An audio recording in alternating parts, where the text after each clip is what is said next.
Hi friends, ஒரு சொட்டு கூட நெய் விடாமல் சுவையான மைசூர் பாக்கு திடீர்னு எப்படி செய்யலாம் அப்படின்னு பார்க்கலாம் வாங்க. ரொம்ப ஈஸியான மெத்தட், நல்ல டேஸ்ட்டாக இருக்கும், வாயில் போட்டால் கரையும். ஃப்ரெண்ட்ஸ் வாங்க எப்படி செய்யறதுன்னு வீடியோக்குள்ளே போய் பார்க்கலாம். சுவையான மைசூர் பாகு ரெடியாக இருக்குங்க friends. Hi friends, welcome to Amudha kitchen. Amudha கிச்சனில் இன்றைக்கி சுவையான ஸ்வீட் ரெசிபி தான் பார்க்க போகிறோம். வாங்க ஃப்ரெண்ட்ஸ், என்னென்னு பார்த்துடலாம். என்ன ஸ்வீட் அப்படின்னு பார்த்தோம்னா, ஒரு சொட்டு கூட நெய் யூஸ் பண்ணாமல் ஆயில் மட்டும் யூஸ் பண்ணி நல்ல சுவையான ஹெல்த்தியான ஒரு மைசூர் பாகு தான் வந்து ரெடி பண்ண போகிறோம். எப்படின்னு பார்க்கலாம் வாங்க. ஒரு கப்பு கடலை மாவு நல்லா இந்த கப்பில் வந்து 150 கிராம் வந்து எடுக்கலாம். இதை நல்லா ஜலிச்சு எடுத்துக்கலாம். ஃபஸ்ட்டு ஒரு கப்பு கடலை மாவுக்கு எவ்வளோ நம்ம வந்து சர்க்கரை மற்றும் ஆயில் தண்ணி எவ்வளோ சேர்க்குறது அப்படின்னு பார்க்கலாம். தப்பில்லை. இப்போ இதில் வந்து எடுத்துகிட்டு இருக்கேன் பாருங்கள். ஒரு கப்பு கடலை மாவு, இது வந்து வறுக்க வேண்டாம், பச்சை மாவு அப்படியே எடுத்துக்கலாம். ஒரு கப்பு கடலை மாவுக்கு 1.5 கப்பு சர்க்கரை.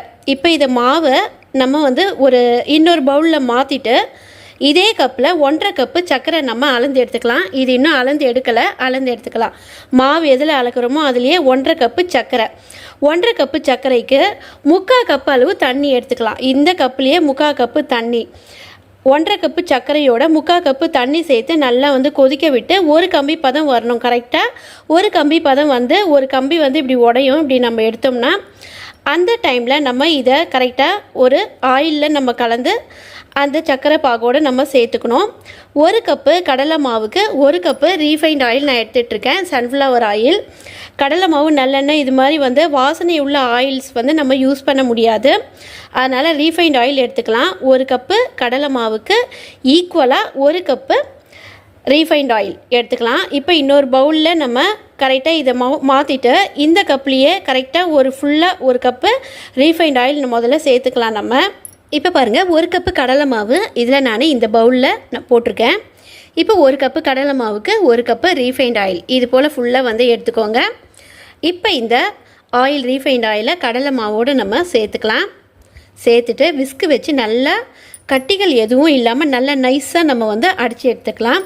விஸ்கில் இது போல் வந்து அடிச்சிக்கலாம். முதலே நம்ம அடித்து வைக்கும்போது நல்ல கட்டிகள் இல்லாமல் இருக்கும். அதனால் ஸ்டவ்வில் நம்ம வைக்காமல் நம்ம வெறுமனே இது போல் நம்ம அடித்து எடுத்துக்கலாம்.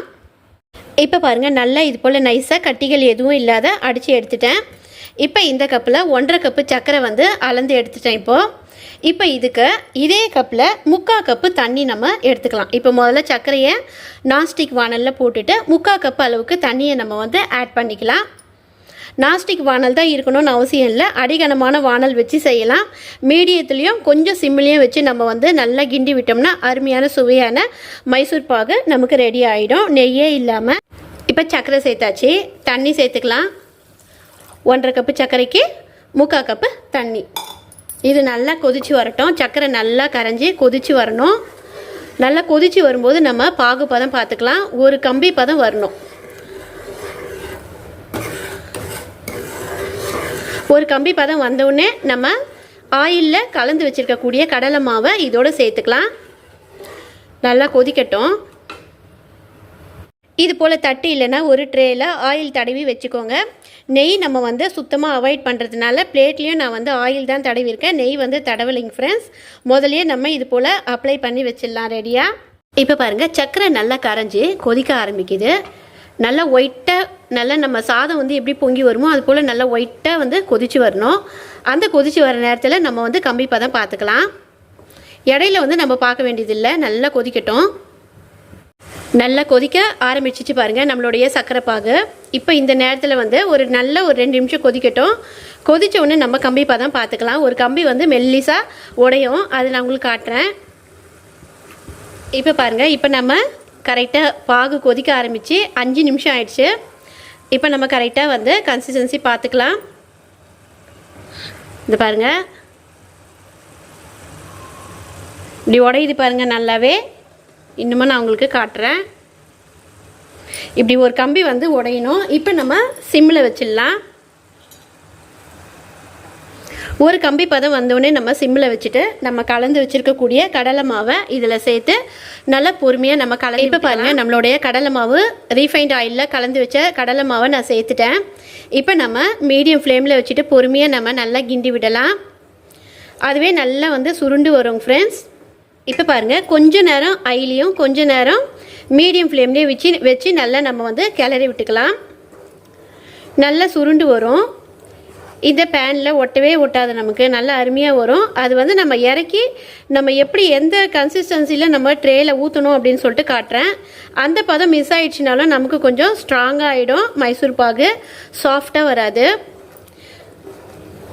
இப்போ நான் கொஞ்சம் மீடியத்துக்கும் கொஞ்சம் அதிகமாக வச்சுருக்கேன் ஃப்ளேம். கொஞ்சம் நல்லா சுருண்டு வர நேரத்தில் நம்ம வந்து மீடியம் ஃப்ளேமுக்கும் கொஞ்சம் குறைவாக நம்ம கிண்டி விடும்போது ஒரே வந்து கிளாக் வைஸ்லேயே நம்ம சுற்றிட்டு வரணும் ஃப்ரெண்ட்ஸ். ஆன்டி கிளாக் வைஸில் இப்படி அப்படி நம்ம வந்து கலந்து விடக்கூடாது. இப்படியே வந்து ஒரே இதில் ஒரே டைப்பில் நம்ம வந்து சுற்றி விடணும்.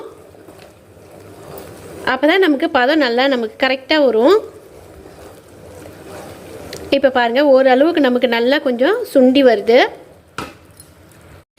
ஃப்ரெண்ட்ஸ், நீங்கள் நெய் சேர்க்கணும்னு ஆசைப்பட்டீங்கன்னா இப்போ நல்லா ஒரு நம்ம கிண்டி விட ஆரம்பித்து ஒரு 10 மினிட்ஸ் ஆயிடுச்சுன்னு சொன்னால் கொஞ்சமாக வந்து நீங்கள் நெய் வந்து ஆட் பண்ணிக்கோங்க. ஒரு 1/4 கப்புக்கும் கொஞ்சம் குறைவாக சேர்த்துக்கோங்க போதும்.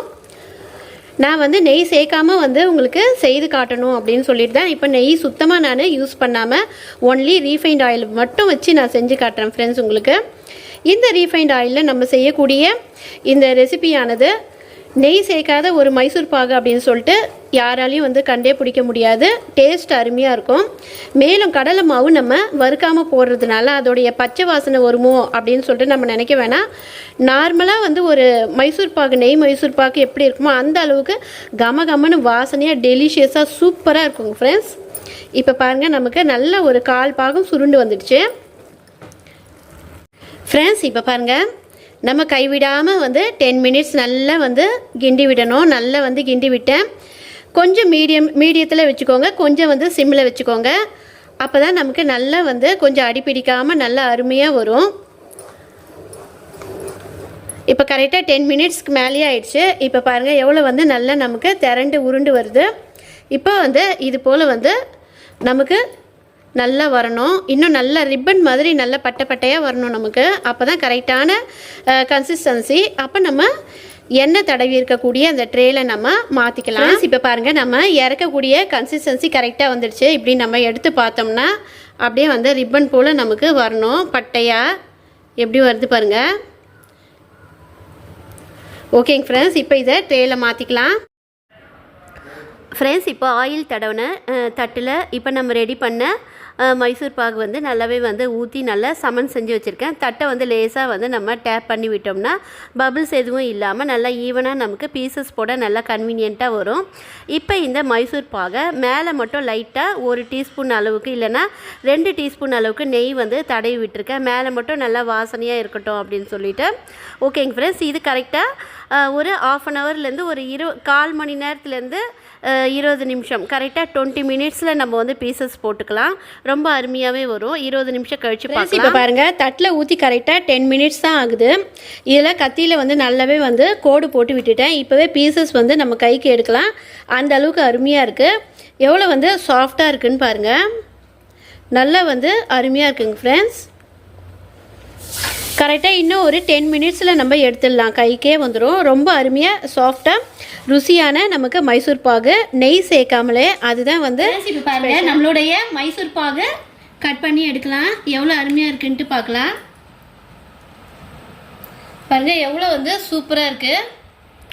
அருமையான மைசூர் பாகு. இது வந்து உங்களுக்கு புட்டு காட்டுறேன் எந்த கன்சிஸ்டன்சியில் இருக்குது அப்படின்னு சொல்லிட்டு பார்க்கலாம். முதல்ல எடுத்து வச்சிடலாம் பீசஸை. ஃப்ரெண்ட்ஸ், இப்போ பாருங்கள், நமக்கு ஒரு சொட்டு நெய் கூட இல்லாமல் நல்ல ஹெல்த்தியான ஆரோக்கியமான சுவையான வாயில் போட்டால் நல்லா கரையக்கூடிய மைசூர் பாகு நம்ம ரெடி பண்ணியாச்சு. டக்குன்னு ஒரு ஸ்வீட் சாப்பிட்ணும், அதே டைமில் நெய் சேர்க்காம சாப்பிட்ணும் அப்படின்னு நம்ம நினச்சோம்னா இது போல் ஹெல்த்தியாக செஞ்சு சாப்பிட்லாம். இப்போ இதை நான் உங்களுக்கு புட்டு காட்டுறேன் பாருங்கள். எந்த கன்சிஸ்டன்சியில் இருக்குது, எந்த அளவுக்கு சாஃப்டாக இருக்குன்றதை நம்ம வந்து தெரிஞ்சுக்கலாம். எவ்வளோ நல்லா வந்து ஸ்மூத்தாக நல்லா பூ போல் அருமையாக இருக்குது பாருங்கள். இன்னும் வந்து நல்லா டைம் ஆனாலும் நல்லா ஸ்மூத்தாகவும் நல்லா டெலிஷியஸாகவும் இருக்கும். வாயில் போட்டால் நல்லா வந்து தண்ணியாக கரைஞ்சிடும். அந்த அளவுக்கு டேஸ்ட்டு பிரமாதமாக இருக்குங்க ஃப்ரெண்ட்ஸ். இப்போ இதை நான் சாப்பிட்டுட்டு உங்களுக்கு டேஸ்ட் எப்படி இருக்குதுன்னு சொல்கிறேன். ரொம்பவே வந்து சூப்பராக இருக்குங்க ஃப்ரெண்ட்ஸ். வாயில் போட்டோன்னே நல்லா கரையுது. நம்ம சேர்த்துருக்கக்கூடிய சர்க்கரையோட அளவு வந்து சூப்பராக இருக்குது, கரெக்டாக இருக்குது. ஓகேங்க ஃப்ரெண்ட்ஸ், நீங்களும் இது போல் ட்ரை பண்ணி பாருங்கள். ஓகேங்க ஃப்ரெண்ட்ஸ், இந்த வீடியோ உங்களுக்கு பிடிச்சிருந்தா லைக் பண்ணுங்கள், ஷேர் பண்ணுங்கள், மறக்காமல் சப்ஸ்கிரைப் பண்ணிவிட்டு பெல் ஐக்கானையும் தட்ட மறக்காதீங்க. அதோட ஆல் என்ற ஆப்ஷனையும் தட்டி விட்டால் தான் டெய்லியும் போடுற வீடியோ உங்களுக்கு நோட்டிஃபிகேஷனில் வரும் ஃப்ரெண்ட்ஸ். பாய், தேங்க்யூ.